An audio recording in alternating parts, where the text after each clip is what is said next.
Hi gamers! This recent collecting video is gonna be a bit different. I do talk about the quality of the games I've played in these videos as well, so not just about collecting, I do talk about gaming as well. But at the end of this video I'm gonna be talking about Destiny, and I have a lot to say about Destiny, so you might even call it a mini review, so be sure to stick around to the end of the video so to hear what I have to say about Destiny. But let's get right to it. My new acquisitions. And yes, I got a new console as well. I got Xbox One. Sorry for this close-up. Let's do a little focus. And yeah, this finally came out here in Finland as well as you know, the majority of the world. Just now took 10 months after the initial release, and of course I had to get one myself. This is the edition that includes Forza 5 and FIFA 15. Which both of the games I'm not really a big fan of. Just looking forward to Halo Collection and Sunset Overdrive, games like that. But sorry I didn't do an unboxing for this because it was an old console already, so didn't think it was necessary. But yeah, I'll have one, and happy to have all the consoles of this generation finally. And then I got a donation. Again, do a little focus. This is from a Finnish fan of my show, Antti. Thanks a lot to Antti for giving me this Sakura Taisen Atsuki Chishio Ni for the PlayStation 2. I'm not sure if this is a special edition or were all the games like this, but this is a pretty cool package. Let's take a look inside, do a little unboxing here.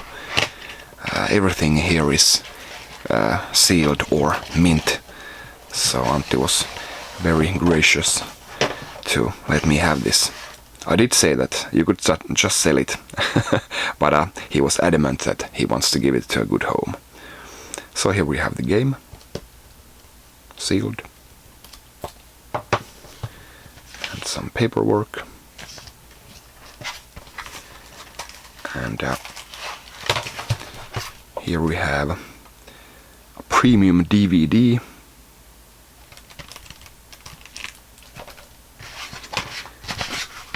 And one more item. This is this little clock or pocket watch, I guess. You could, you know, attach this chain to it, but you could also put it into this little plaque here. Put this in and put the clock here in the middle and display it like so. So pretty cool stuff in this Japanese only PlayStation 2 game. Thanks again to Antti for a really nice piece to my collection.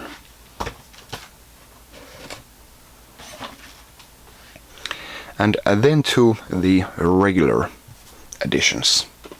I got two new PlayStation 4 games. I got Infamous First Light. As you can see, still sealed. But yeah, this was a really cheap, only 20 euros.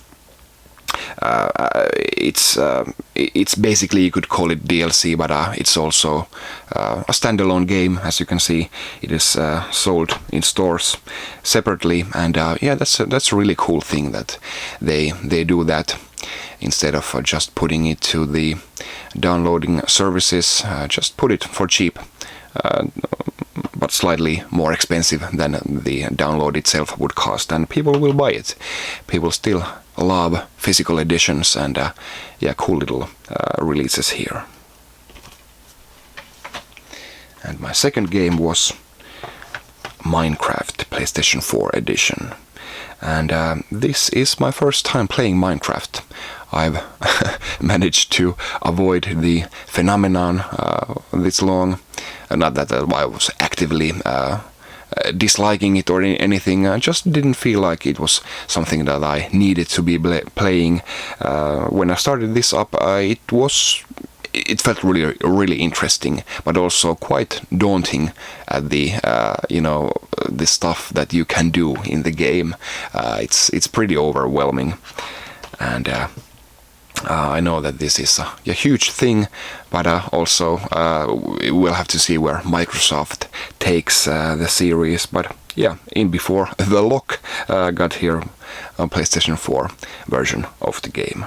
And yeah, I've had some fun times with it, building around with my son.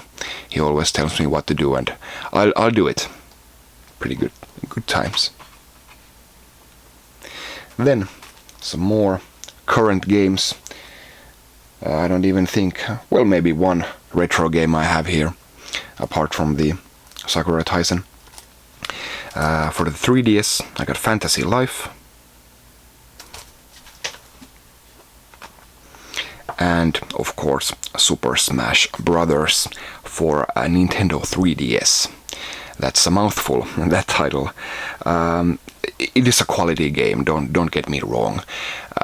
It plays great, well, as great as you can play it on the controls of the 3DS. Looks great, sounds fantastic, and of course, as is customary for Smash Bros. Titles, there's tons of stuff to unlock and collect.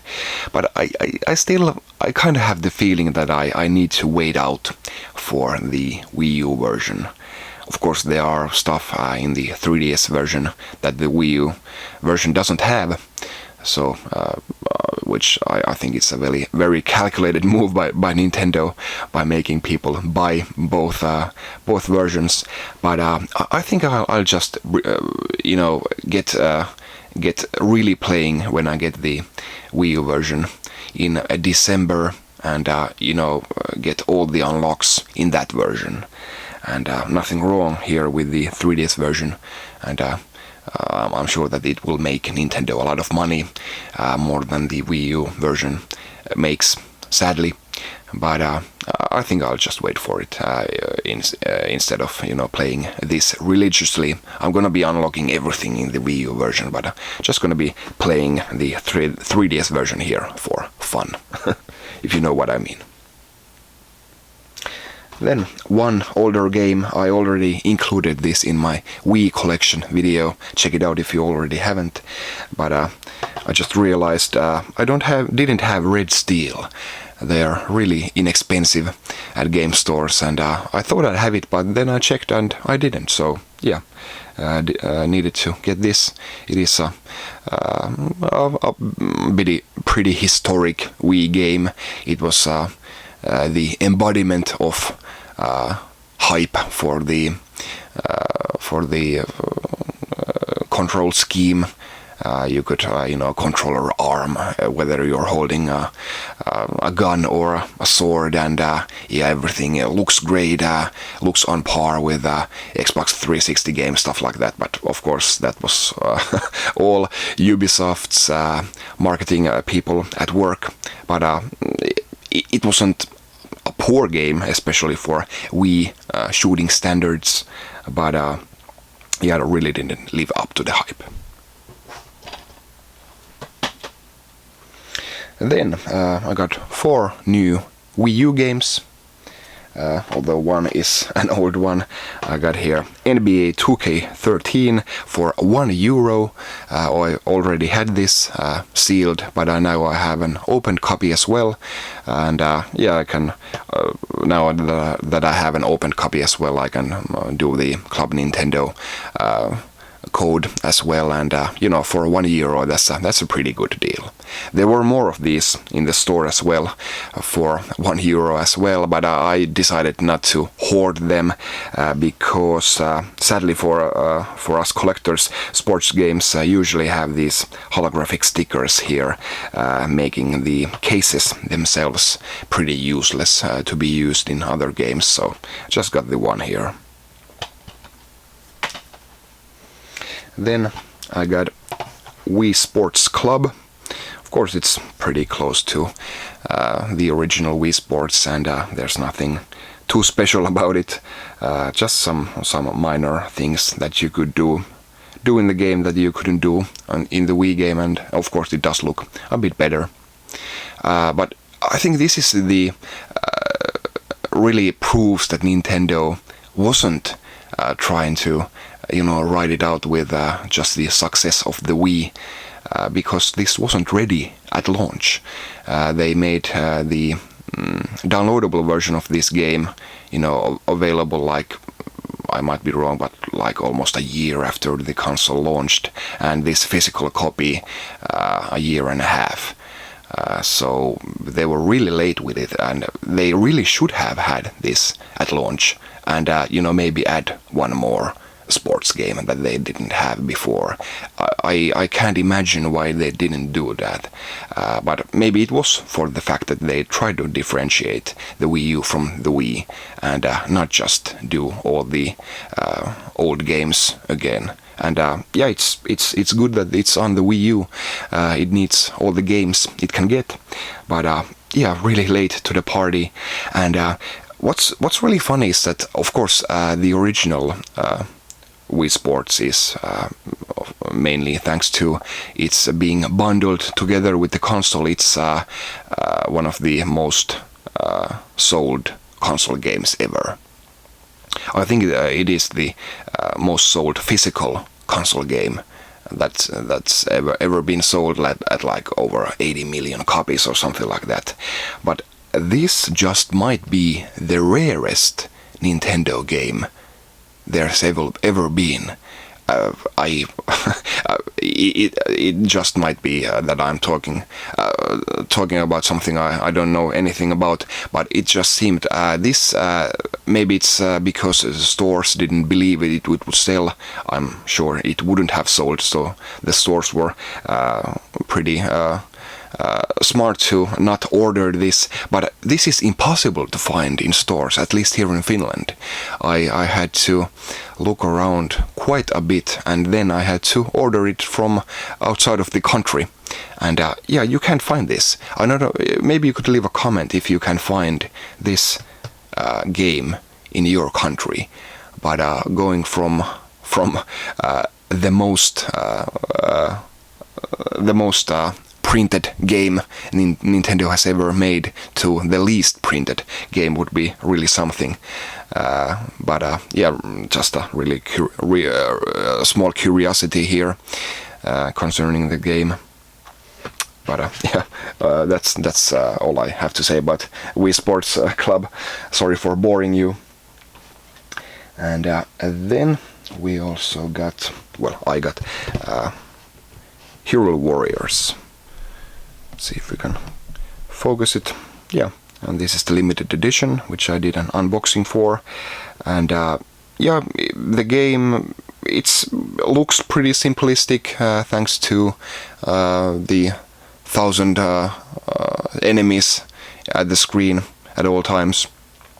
But the action is great, and controls are great. Sounds really great as well.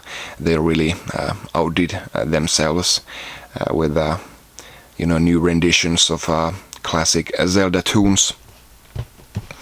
But I have to be honest with you, I probably wouldn't play this game if it wasn't for Zelda theme. It is just another Dynasty Warriors game, which I'm not that big of a fan. But just add Zelda in, and it makes it more interesting, at least for me. There are a ton of different game modes, most of which include, doing the same stuff all over again with just some minor differences. But really lots of stuff to unlock here, and getting all the characters up to maximum is really a big feat. But like I said, I probably wouldn't play this if it weren't for Zelda. But now that it is Zelda, I'm enjoying it. It's a fun game.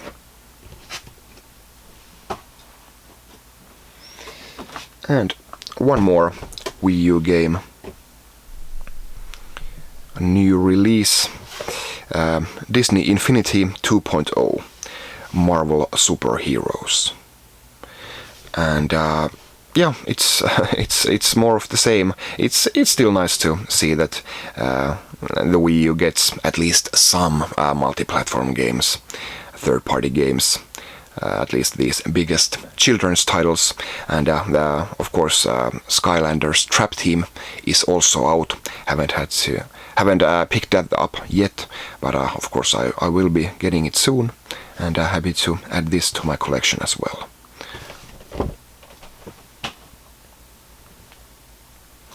And then we get to Destiny. How do I do this? First of all, you might wonder what I'm doing here with this limited edition. I just unboxed a Ghost edition, but actually that Ghost edition wasn't mine, it was a friend of mine's, and he was kind enough to let me unbox it, and then also play the game for that weekend, and then just give it to him. So I got the best of both worlds here. Got the game, the Ghost edition, for free. Could unbox it and then got to play the game for free as well. And I was going to skip Destiny. I thought that I'm not going to be playing it, but I played for a few days and I was hooked. It took me a few days to get over the fact that I'm not going to be able to skip the game anymore, and I found this used. I got a really good deal on it, this limited edition, so happy to get some physical special edition of the game, but got a really good deal on it. Of course the DLC codes were already taken, but that's okay. I'm going to be buying the DLC later on for sure. And the rest of this video is going to be about me talking about Destiny and what I think about it. So if that's not your thing, I thank you for watching. But for those who are staying, let's go here. And yep, lots have been said about Destiny. So not sure if I'm going to be adding any fresh perspective here, but I just wanna talk about it because most people who criticize the game have not played it enough. That's a cold fact. You know, most people I think have played it like a poor man's Halo, a very poor man's Halo. You know, play the story mode through, and you know, it's basically missing cutscenes, and it's missing a lot of the backstory. Everything is in text form in the Grimoire app, or you can read them online, and it's just a mess of a story. You're constantly wondering, where did that come from, who are these people, and why should I care? So yeah, a very poor man's Halo. And once you're done with that, you'll just go to multiplayer like you would do in Halo as well, and yeah, that's that. Play for a while and then get bored. I think that's what the majority of players have experienced with the Destiny, and that's really far from the truth. I know it's a cliche, but already, but. The game really begins at level 20. It doesn't end at level 20, it begins there. And also the grinding and repetitiveness start there as well, but it really doesn't matter, at least to me, because the loot and the gear, it's just so addicting. You know, you're always doing some bounty or upgrading something, you're always on the cusp of your next level, and I'm hooked. But after getting to the really hard content, the strikes and the raid, they're really new experiences. You don't even think about having done them before dozens of times. And but you know, most importantly, Destiny is a phenomenal first-person shooter. The guns and abilities are interesting and feel good, and the gunplay is just so fantastic. Bungie really knows what they're doing in terms of action. I like the game a lot. But that being said, there are many things that they could have made better with just a tiny bit of effort. Like every time you play a level, the enemies spawn at identical ways every single time. There's always the same enemy posse comes at you from the same place, and you dispatch them and do it again if you wish. But that really detracts from the living world that Bungie was originally setting out to do, and it really shows that it's just a cold, dark place, and everything happens, due to strict mathematic calculations, and nothing ever changes. So they could have made it a lot more organic with just some very minor tweaks. And the multiplayer, it's good. It's good, but they really could have put two modes on it. One that is totally doesn't matter at all which level you're on, and what kind of gear you have collected. Just straight up multiplayer that would have kept many traditional players happy. But also a multiplayer mode where everything matters to the max. You level everything. So something for the hardcore Destiny players. So that could have made the multiplayer mode a lot more interesting. And of course they really need to put the Grimoire texts in the game. I don't understand why they don't do it. And new shaders, new ships, cosmetic stuff. That's really important in an MMO, if you can call Destiny that.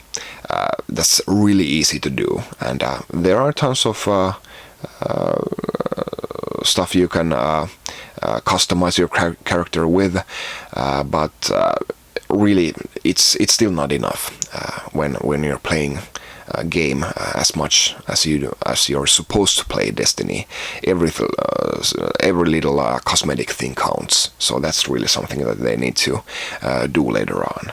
But the fact is that they have fixed a lot, like the engrams and other stuff connected to the loot system. So I'm sure that they'll get there eventually. So they're listening to people and getting stuff done. They are patching the game up pretty nicely on a regular basis. So I'm sure that Bungie will get there.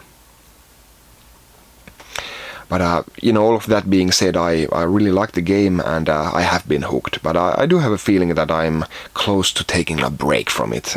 I played it a couple of dozen hours, not one of the biggest players of the game for sure. But I'm now at level 27. I think I'm going to maybe level 28. But the rewards are getting slimmer all the time.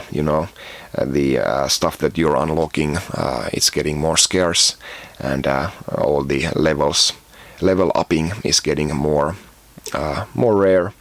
So yeah, I've done raids and weekly nightfalls with friends. So I'm really happy to have friends that play Destiny at this high level as well, because there are stuff you can't experience in single player in those raids. But I think I'm getting ready to start waiting for the expansions. And I'm ready for more Bungie here. And this is a really good start for a franchise. Destiny has been getting quite a lot of bad press and bad reviews. But like I said, most reviewers who reviewed the game, after a few days or a week of playing, they didn't even scratch the surface. They really didn't know what they were talking about. And to me, Destiny is it's at a good level. There are stuff that they could fix, and looking forward to some more. There's definitely potential there. I really like Destiny. And that's it for my little review of Destiny. Thanks for watching. I'll see you next time. Bye.